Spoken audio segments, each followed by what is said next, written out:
আমার ঢাকাবাসী, আমার সম্মানিত বাউফলবাসী, আমরা ইনশাল্লাহ বাউফলে এমন একটা সমাজ, এমন একটা মানবিক বাউফল নির্মাণ করতে চাই, যে বাউফলে আমাদেরকে যে অত্যাচার করবে তার ব্যাপারেও আমরা ইনসাফ করার চেষ্টা করব। আমরা চাইলে এই প্রত্যেকটা অত্যাচার নির্যাতনের জবাব আমরা দিতে পারতাম। আমরা ধৈর্য ধরেছি, গালাগালির পরিবর্তে আমরা গলাগলির নীতি অবলম্বন করেছি। আমাদেরকে যে অত্যাচার করেছে আমরা তার সাথে কথা বলেছি, শেষ পর্যন্ত সে দুঃখ প্রকাশ করেছে, বহু লোক ক্ষমা চেয়েছে। আমরা বলেছি ক্ষমা একবার, দুইবার, তিনবার করা যাবে, কিন্তু সাধারণ মানুষের গায়ে যদি অত্যাচার, নির্মমতা দেখানো হয়, তাহলে শফিকুল ইসলাম মাসুদ ধরে নেবে কোনো মুরব্বী বা কোনো ব্যক্তির গায়ে হামলা করার আগে ওই হামলাটা শফিকুল ইসলাম মাসুদের পিঠে পড়তে হবে। সুতরাং আমার প্রিয় বাউফলবাসী, আমার প্রিয় বাউফলবাসী শুধু নয়, আমার প্রিয় বাউফলবাসী আমার পিঠের সমান।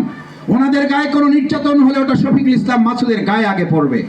তাদেরকে অত্যাচার, নির্যাতন, গালাগালি করা হলে ওটা শফিকুল ইসলাম মাসুদকে আগে কষ্ট দেবে।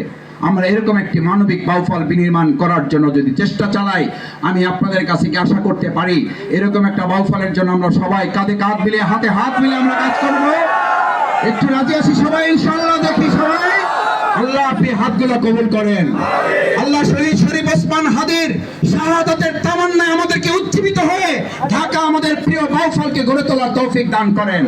আমাদের প্রিয় বাউফলকে একটা মানবিক বাউফল হিসেবে আপনি কবুল করেন। সমস্ত অত্যাচার, নির্যাতনের জবাব যেন আমরা ব্যালটের মাধ্যমে দিতে পারি, সেই তৌফিক আপনি দান করেন। আমার ভাই এবং